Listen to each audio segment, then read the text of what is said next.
ഒരിക്കൽ വിഷ്ണു ഭഗവാനും മഹാദേവനും തമ്മിൽ ഏറ്റുമുട്ടിയപ്പോൾ ഈ പ്രപഞ്ചം തന്നെ നശിക്കുമെന്ന് എല്ലാവരും ഭയന്നു. ആ മഹാവിപത്തിനെ തടയാൻ അവതരിച്ച ആ നിഗൂഢ ശക്തി ആര്? ദേവന്മാർ പോലും ഭയക്കുന്ന പ്രപഞ്ചത്തിലെ ഏറ്റവും രൗദ്രമായ ആ രൂപത്തിന് പിന്നിലെ ഞെട്ടിക്കുന്ന രഹസ്യം തേടി നമുക്ക് പോകാം. ഭാരതീയ പുരാണങ്ങളിൽ പരാമർശിക്കപ്പെടുന്ന ഏറ്റവും ഭയാനകവും എന്നാൽ അതിശക്തവുമായ ദേവീരൂപമാണ് പ്രത്യംഗിരാ ദേവി.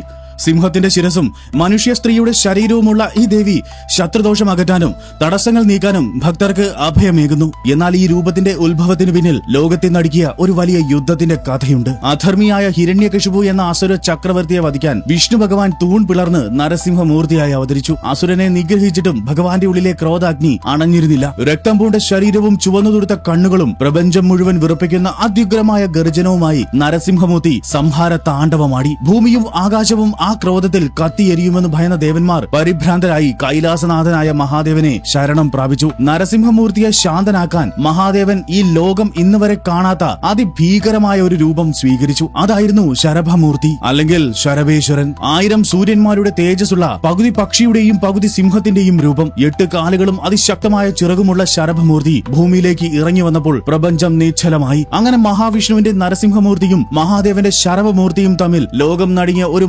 സംഘർഷത്തിന് വേദിയൊരുക്കി. ലോകത്തിലെ 2 മഹാശക്തികൾ തമ്മിലുള്ള ഈ ഏറ്റുമുട്ടൽ പ്രപഞ്ചത്തിലെ താളം തെറ്റിച്ചു. വിഷ്ണു ഭഗവാന്റെയും ശിവഭഗവാന്റെയും തേജസ്സുകൾ ഏറ്റുമുട്ടിയപ്പോൾ മാതാ ആദിപരാശക്തി അവിടെ പ്രത്യക്ഷപ്പെടാൻ തീരുമാനിച്ചു. ശരഭമൂർത്തിയുടെ ചുറുകുകളിൽ നിന്നും ഉഗ്രരൂപിണിയായ ദേവി ഉയർന്നു വന്നു. കറുത്ത നിറത്തിൽ നീല വസ്ത്രങ്ങൾ ധരിച്ച് 1000 സിംഹങ്ങളുടെ കരുത്തുള്ള ഗർജനവുമായി പ്രത്യംഗിരാ ദേവി അവർക്കിടയിലേക്ക് വന്നു. ദേവിയുടെ ഒരു ഗർജനത്തിൽ നരസിംഹമൂർത്തിയിലെ ക്രോധം അലിഞ്ഞുപോയി. ശരഭമൂർത്തി ശാന്തനായി. അങ്ങനെ പ്രപഞ്ചത്തിൽ വീണ്ടും സമാധാനം നിലവിൽ വന്നു. രാമായണത്തിലും പ്രത്യംഗിരാദേവിയുടെ ശക്തിയെക്കുറിച്ച് പരാമർശമുണ്ട്.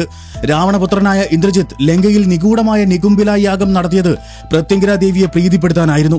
ദേവിയുടെ അനുഗ്രഹത്താൽ ലഭിച്ച അമാനുഷിക ശക്തി ഉപയോഗിച്ചാണ് ഇന്ദ്രജിത്ത് യുദ്ധത്തിൽ ലക്ഷ്മണനെ പോലും പരാജയപ്പെടുത്തിയത്. എന്നാൽ ഈ ആരാധന അതീവ ശ്രദ്ധയോടെയും ഭക്തിയോടെയുമാണ് നിർവഹിക്കേണ്ടത്. അതുകൊണ്ടാണ് ശരിയായ ഒരു ഗുരുവിന്റെ മാർഗനിർദ്ദേശമില്ലാതെ പ്രത്യംഗിരാദേവിയെ ആരാധിക്കരുതെന്ന് പറയപ്പെടുന്നത്. തിന്മയുടെ വേരറക്കാനും സത്യം സംരക്ഷിക്കാനും അവതരിച്ച ആ മഹാശക്തി നീതിയുടെ പാതയിൽ സഞ്ചരിക്കുന്ന ഭക്തർക്ക് എന്നും ഒരു അഭയ കേന്ദ്രമാണ്. ശത്രുദോഷങ്ങളിൽ നിന്നും ആഭിചാര ക്രിയകളിൽ നിന്നും മോചനം നേടാൻ ഇന്നും സിദ്ധന്മാരും മഹർഷിമാരും ആ പാദങ്ങളിൽ ശരണം പ്രാപിക്കുന്നു. പുറമെ ഭയാനകമെന്ന് തോന്നിക്കുന്ന ആ രൂപത്തിനുള്ളിൽ തന്റെ മക്കളെ നെഞ്ചോട് ചേർത്ത് സംരക്ഷിക്കുന്ന ഒരു മാതാവിന്റെ അതിവാത്സല്യമുണ്ട്. ഭക്തിയോടെയും പൂർണ്ണ വിശ്വാസത്തോടെയും വിളിക്കുന്നവർക്ക് മുൻപിൽ പ്രത്യംഗിരാ ദേവി തകർക്കാനാവാത്ത ഒരു രക്ഷാ കവചമായി എന്നും നിലകൊള്ളുന്നു. പ്രത്യംഗിരാ ദേവിയുടെ ഈ കഥ നിങ്ങൾക്ക് ഇഷ്ടമായാൽ ലൈക്ക് ആൻഡ് സബ്സ്ക്രൈബ് ചെയ്ത് കമന്റ് ബോക്സിൽ ഓം പ്രത്യംഗിരാ ദേവി നമ എന്ന് ടൈപ്പ് ചെയ്യൂ.